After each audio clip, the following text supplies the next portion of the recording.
बिस्मिल्लाहिर्रहमानिर्रहीम। अस्सलाम वालेकुम फ्रेंड्स, कैसे हैं आप सब लोग। उम्मीद करता हूँ आप होंगे खैर खैरियत से। मैं हूँ उस्मान और आप देख रहे हैं मेरा यूट्यूब चैनल मीर जस्टिक्स। तो फ्रेंड्स, आज की जो वीडियो है वो है बेनज़ीर BISP वालों की तरफ से।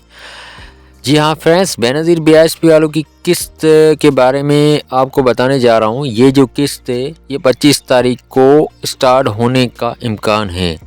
कुछ ऐसी न्यू अपडेट्स बेनज़ीर BISP वालों के दफ्तर वालों की तरफ से मिली है कि ये जो किस्त है ये इलेक्शन से पहले स्टार्ट की जा रही है, क्योंकि अभी किस्त इलेक्शन होने जा रही है। इससे पहले किस्त को स्टार्ट किया गया है। बेनज़ीर BISP वालों की तरफ से जो किस्त है 9,500 की, वो 25 तारीख को होने का इम्कान है, स्टार्ट होने का इम्कान है।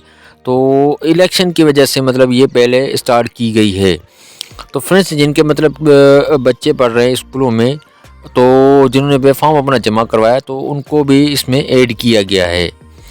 तो फ्रेंड्स, जिनके मतलब पैसे बंद थे, कुछ कुछ को उनमें इसमें ऐड किया गया है। जिनके पैसे बंद थे, कुछ बेनिफिशरी को इसमें ऐड किया गया है। अगर वीडियो अच्छा लगा तो वीडियो के लिए लाइक और चैनल के लिए सब्सक्राइब। Thank you.